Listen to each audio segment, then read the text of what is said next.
नमस्ते दोस्तों, मेरा नाम करिश्मा है और मैं दिल्ली में रहती हूँ। कोरोना काल में गवर्नमेंट रूल्स के मुताबिक मैं 12वीं क्लास में पास हो गई थी। अब मैं ग्रेजुएट कर रही हूँ और फर्स्ट ईयर में हूँ। मैं पढ़ाई में काफ़ी कमज़ोर हूँ और मुझे कोई भी चीज़ याद नहीं रहती है। लेकिन मेरे घर वाले मुझे अच्छे मार्क्स लाने के लिए काफ़ी प्रेशर देते हैं। कॉलेज में फर्स्ट ईयर की एग्ज़ाम में मैं कैसे भी करके सी ग्रेड ला पाई थी। इससे मुझे काफ़ी परेशानी का सामना करना पड़ा था। इसलिए मैंने डिसाइड किया कि कुछ भी करके ए ग्रेड लाकर ही रहूँगी। मैं क्या करूँ यह सोच रही थी। वैसे मैं काफ़ी खूबसूरत हूँ, इसलिए प्रिंसिपल सर का ध्यान हर रोज़ मेरी ओर रहता है। मुझे पता था कि प्रिंसिपल सर मेरी साइकिल चलाना चाहते हैं, इसलिए मैंने डिसाइड किया कि मुझे ए ग्रेड मार्क्स लाना है तो उनके साथ काफ़ी अच्छे रिश्ते बनाने होंगे। धीरे धीरे मैं भी उनके साथ बातें करने लगी। सेकंड ईयर की एग्ज़ाम नज़दीक आ रही थी और मेरा टेंशन भी बढ़ता जा रहा था। एक दिन कॉलेज का टाइम ख़त्म हुआ, इसलिए मैं थोड़ी देर के लिए लाइब्रेरी में गई, क्योंकि सब लोग कॉलेज से चले जाइए। आधे घंटे बाद कॉलेज में कोई नहीं था। प्रिंसिपल सर अपने ऑफिस में काम कर रहे थे। मैं धीरे धीरे उनकी रूम की ओर गई। मैंने दरवाज़ा नॉक किया और सर को पूछा, मैं क्या अंदर आ सकती हूँ? उसने कहा, हाँ। इसलिए मैं अंदर गई तो वह मुझे पूछने लगे कि बोलो, क्या काम है? मैंने कुछ नहीं बोला, इसलिए वह मेरे सामने एकटक देख रहे थे। आज मैंने काफ़ी सुंदर साड़ी पहनी थी और मैं उसमें बहुत ही खूबसूरत लग रही थी। सर ने कहा, बोलो तो सही, क्या काम है? तुम मुझे क्यों मिलने के लिए आई हो? मैंने कहा, सर, एग्ज़ाम नज़दीक आ रही है और मुझे कुछ याद नहीं रहता है। मुझे ए ग्रेड लाने के लिए क्या करना चाहिए? मुझे पता है आप दूसरे स्टूडेंट के पास से थोड़े पैसे लेकर उसको ए ग्रेड दे देते हैं, लेकिन मेरे पास आपको देने के लिए पैसे भी नहीं हैं। वह मुझे एकटक देख रहा था।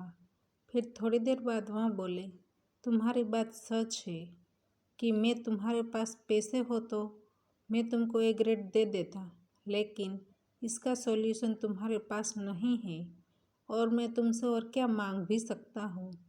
लेकिन तुम जो सामने से देने के लिए तैयार हो तो हम यह बात पर सोच सकते हैं। मैं जल्दी से उसकी बात समझ गई और मैं उसके पैरों में जाकर बैठ गई और उसके बैग की चेन खोलकर अंदर देखने लगी। मैंने ऐसा खजाना पहले कभी नहीं देखा था। फिर वह मुझे जो कह रहे थे मैं उनका काम करती थी। फिर वह कहने लगे कि मैं तुमको ए ग्रेड दे दूँगा, क्योंकि तुमने मुझे जो गुरु दक्षिणा दी है वह काफ़ी अद्भुत और अमूल्य है। थोड़ी देर बाद मैं उसके काम की वजह से थक गई थी।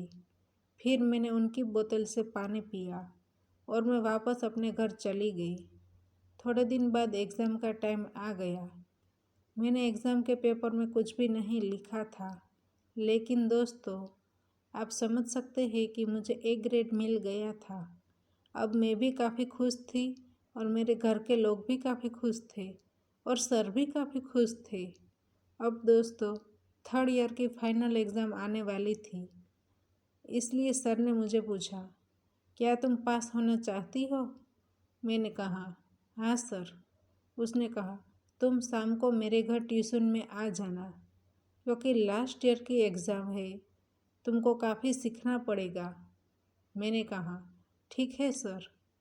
फिर शाम को 9 बजे मैंने अपनी मम्मी को कहा, मैं सर के घर एग्ज़ाम में आने वाले प्रश्न सॉल्व करने के लिए जा रही हूँ। फिर शाम को मैं सर के घर पहुँच गई। मैं सज धज के मेकअप लगाकर सर के घर पहुँच गई थी, क्योंकि एक शिक्षक को बिल्कुल गंदगी पसंद नहीं होती। फिर मैं सर के घर गई और डोरबेल बजाया। वह मेरा ही इंतज़ार कर रहे थे। जैसे ही उसने दरवाज़ा खोला कि उसने मुझे गले लगा लिया। फिर दोस्तों, पूरी रात मैंने अलग अलग तरह के प्रश्न सॉल्व किए, कभी पेज के आगे के पन्ने पर तो कभी पीछे के पन्ने पर। प्रश्न सॉल्व कर रही थी। फिर सर ने मुझे कहा, इस बार तुम टॉप 10 में आ जाओगी।